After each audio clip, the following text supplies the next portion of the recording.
আমাদের সকল মুসলমানের একটা কথা যে হুজুররা এক এক হুজুর এক এক কথা বলে, কোথায় যাব, কি করব, হুজুরদেরই ঠিক নেই। তো ভাইরা, এটা খুব ভালো কথা, হুজুররা খারাপ, এতে সন্দেহ নেই। আপনি যখন আসরের নামাজের পরে বাজারে গেলেন থলেটা হাতে করে, আপনি মনে করেন মাছের দোকান, মাছের মার্কেটে অথবা গোশতের মার্কেটে বা আলুর মার্কেটে ঢুকলেন, প্রত্যেক দোকানদার ভাই আমার ভাই স্যার আসেন, স্যার আসেন, আমার কাছে ভালো আছে, আমার কাছে ভালো আছে, আমার অমুক জায়গায় তমুক জায়গায় বলতে থাকবেন। আপনি যেহেতু এক এক দোকানদার এক এক কথা বলছে, আপনি থলে হাতে করে আস্তে করে বাড়ি চলে আসবেন। কি করব, দোকানদারে এক একজন এক এক কথা বলে, বাজার আর করব না। এরকম মানুষ কি বাংলাদেশে পাওয়া যাবে ভাই? যাবে না। আপনি কি করবেন? যে যাই বলুক, আপনি প্রথমত দোকানদার চয়েস করবেন যে কোন দোকানে ঢুকবেন। দোকানে ঢুকলে হলো না, দোকানে ঢোকার পরে যখন দোকানদার, আপনি মোটামুটি ভালো দেখে একদম দোকানে ঢুকলেন, যেন আশা করা যায় ভালো মাল পাওয়া যাবে। দোকানদার কি করলো, একেবারে দাড়ির পাল্লাটা এরকম ঢুকিয়ে দিয়ে 3 কেজি আলু একবারে তুলে দিল। আপনি বললেন না নামান, আমি বেছে নেব। আপনি একটা একটা করে বেছে নেন, পেঁয়াজ, আলু, টমেটো, কাঁচামরিচ, মাছ আপনি বেছে নেন। আপনি দোকান যাচাই করার পরেও পণ্য যাচাই করেন, যাচাই ছাড়া পণ্য নেন না। কিন্তু আপনি আসরের পরে বাজারটা বাড়িতে দিয়ে মাগরিবের নামাজের সময় মসজিদে ঢুকলেন। আপনি নামাজ পড়ে কিছু জিকির করছেন অথবা নামাজের ভিতরে কিছু আমল করছেন। আপনাকে যদি বলা হয় যে আমল কোথায় পেয়েছেন, ও অমুক হুজুর বলেছেন, আমলটা কিন্তু আপনি যাচাই করে নেননি। আপনি আলু যাচাই করেছেন, পেঁয়াজ যাচাই করেছেন, টমেটো যাচাই করেছেন, মাছ পর্যন্ত টিপে যাচাই করে একটা একটা করে আপনি দাঁড়িপাল্লায় তুলেছেন। কিন্তু আপনার ওজিফা, আপনার জিকির, আপনার নামাজ, আপনার দোয়া, আপনার কুলখানি, আপনার ইসালে সোয়াব, আপনার ফাতেহা আপনি যাচাই করে নেন না। হুজুর বলেছে আপনি করেছেন, সবাই করছে তাই করেছেন। তাহলে কি বোঝা গেল? তাহলে বোঝা গেল ভাইরা, যে আপনার কাছে আলু, পেঁয়াজ, পটল, টমেটো, পুঁটি মাছের যে দাম আছে, আপনার ইমান আমলের ওই দাম নেই। আপনি পুঁটি মাছকে যে গুরুত্ব দিয়ে ক্রয় করেন, আপনি আপনার জান্নাতকে ওই গুরুত্ব দিয়ে ক্রয় করেননি। ঠকে যাবেন ভাইরা। আরে ঠকে, এমন ঠকে, আপনি পুঁটি মাছ কিনতে যে, আলু কিনতে যে ঠকেছেন, পরের বারে আপনি জিততে পারবেন। কিন্তু ইমান কিনতে যে, আমল কিনতে যে ঠকে গিয়েছেন, পরের বারে যখন ঠকা বসবেন, ব্যাক গিয়ারে আর আসতে পারবেন না। এই জন্য ভাইরা, আমরা একটু সচেতন হই। আল্লাহ রসুল সাথে আমাদেরকে সচেতন, আল্লাহ কোরআনে বলেছেন, আল্লাযীনা ইয়াসতামিউনাল কাওলা ফায়াত্তাবিউনা আহসানা, যারা কথা শোনে, শুনেই মানে না, শোনার পরে যাচাই করে ভালো কথাগুলো মানে। আমিও যেটা বলবো যাচাই করতে হবে। ভাইরা, বড় কষ্ট লাগে। আপনারা আলু, পটল, পেঁয়াজ যাচাই করেন, একটা জমি কিনতে গেলে দলিল যাচাই করেন, ঔষধ কিনতে গেলে আপনারা কোম্পানি খোঁজেন। এখন ডাক্তার ওষুধ লিখে দিলে তাও কোম্পানি কি স্কয়ার নাকি কোন ফার্মা, কি ফার্মা, আর ভালো ওষুধ খোঁজেন। দুর্ভাগ্য, ইমান আমল কিনতে গেলে আপনারা খোঁজেন না।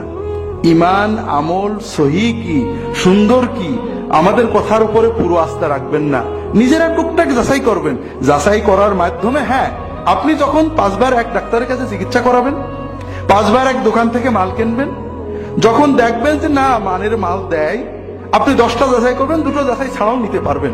তবে চিন্তা থাকবে যে যে কেউ ভুল করতে পারে। এটা হলো আমাদের বাঁচার উপায় ভাইয়েরা। সমাজে প্রতারণা থাকবে, ধোঁকাবাজি থাকবে, সব ক্ষেত্রে আইনে আছে, কোর্টে আছে, রাজনীতিতে আছে, মার্কেটে আছে। কিন্তু তাই বলে তো আমি আমার ইমানকে অবহেলা করতে পারি না। ভাইয়েরা, ঝিনাইদহ শহরে 1 কাঠা জমি কিনতে গেলে আপনারা কারোর কথার উপর বিশ্বাস করেন না। নিজেরা দলিল দেখেন, পিঠ দলিল দেখেন, মানে বর্তমান রেকর্ড দেখেন, আগের রেকর্ড দেখেন, সেই কতজন সাল বলে সেই সালের রেকর্ড দেখেন। এরপরে আবার রেজিস্ট্রি অফিসে খোঁজ নেন আগে কারোর বিক্রি হয়েছে কিনা। 2 লাখ টাকা, 5 লাখ টাকা, এই 5 লাখ টাকা দেওয়ার আগে আপনি কত যাচাই করেন, নিজে যাচাই করেন, উকিল দিয়ে যাচাই করেন, আবার নিজেও দেখেন, ভালো করে বোঝার চেষ্টা করেন, 2-4 জনকে দিয়ে যাচাই করেন। কিন্তু ভাইরা, জান্নাতের 1 কাঠা জমি কেনার জন্য কোনো যাচাই না করে মানুষদের হাতে ইমানটা তুলে দেন। এতে বোঝা যায় যে জান্নাত আপনার কাছে দাম নেই। দুনিয়ার 1 কাঠা জমির যে দাম, জান্নাতের 1 কাঠা জমির আপনি সেই দাম দেন না। আর আপনি গোড়াতেই যেহেতু অবহেলা করেছেন, ঠকার সম্ভাবনা খুবই বেশি। দুনিয়ায় আপনাকে 1 কাঠা জমি বেচে যে ঠকাতে চায়, আর জান্নাতের জমির নামে আপনাকে যে জাহান্নামে নিতে চায়, এই 2 জনের ভিতরে শক্তিশালী বুদ্ধিমান বেশি হলো যে আপনাকে জান্নাতের নামে জাহান্নামে নিতে চায়। বড় বড় দুশ্মন। ইন্নাশ শাইতানা লাকুম আদুউম মুবিন, সবচেয়ে বড় দুশ্মন, যে 24 ঘন্টা তার লক্ষ লক্ষ অনুসারীদেরকে নিয়ে আমাদেরকে জাহান্নামে নেওয়ার জন্য চেষ্টা করছে। এমন তো নয় যে আল্লাহ তাআলা আমাদেরকে হাওয়ার উপর ছেড়ে দিয়েছেন। আমার সামনে বাঁচার অবলম্বন রয়েছে, কোরআন রয়েছে, রাসূলুল্লাহ সাল্লাল্লাহু আলাইহি ওয়াসাল্লামের সুন্নাহ রয়েছে। আমি ধরে চেষ্টা করি, আল্লাযীনা জাহাদু ফীনা লানাহদিয়ান্নাহুম সুবুলানা। আল্লাহ তাআলা বলছেন যে যারা আমার রাস্তায় চেষ্টা করবে আমি অবশ্যই তাদেরকে পথ দেখাবো। আমাকে তো চেষ্টা করতে হবে ভাই। আপনি চেষ্টা করেন, ঠকবেন না। আপনি অবহেলা করেন, আমি বাজারে যাই না ভাই, কারণ দোকানদাররা আমার খুব ঠকাই। একেবারে চেহারা দেখে আমি ঠকে যাই। হুজুর হুজুর আসেন, হুজুর আমার কাছে ভালো আছে, দিয়ে দেয়। পাশে বাহাদুর থাকলে বলে এটা নিয়েন, এটা এটা জন্ডিস আলা মাছ, এটা ক্যান্সার আলা মাছ, এটা ভালো না, এই স্যার ঠিক করে দাও। এই জন্য আমি ভয়ে বাজারে যাই না। তো ভাইরা, বাজারে একবার ঠকছি, অনেক ঠকছি জীবনে, কিন্তু এ ঠকাতে কিছু ক্ষতি হয় না। আজকে 2 লাখ টাকা ঠকছি, আল্লাহ 100 টাকা দিয়ে দেবে। আজকে বাজারে একটা খারাপ জিনিস দিয়ে ফেলে দিছি, কিন্তু কালকে আবার ভালো জিনিস খাবো। কিন্তু দুনিয়াতে আমল করছি, কিয়ামতে সে কঠিন দিনে যদি না পাই, সব হাওয়া হয়ে যায়, তাহলে এর চেয়ে কষ্ট আর থাকবে না।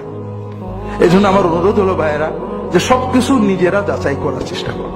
নিজেরা পারবেন না, যারা 5 জনকে প্রশ্ন করবেন, ভাই এটা কি, কোথায় আছে, কোন হাদিসে, কোন কিতাবে, দেখান আমাকে। একজন বলবেন, আরেকজন বলবে, আপনার ভিতরে একটা জ্ঞান এসে যাবে। মানুষ চেষ্টা করলে সব আল্লাহ দিয়ে দেন। আমরা পারি না এমন কিছু নেই। একসময় আমাদের দেশে পাওয়ার টিলার ছিল না, আমরা পাওয়ার টিলার ব্যবহার করছি। কাজে কোরআন হাদিস আমাদের দেশে আছে, নিজে পড়েন, না হলে যারা পড়ে তাদেরকে প্রশ্ন করেন, বোঝার চেষ্টা করেন, রাসূলুল্লাহ সাল্লাল্লাহু আলাইহি ওয়াসাল্লামকে সামনে রাখেন। আল্লাহ তাআলা আমাদের সবাইকে তৌফিক দান করুন, আমিন।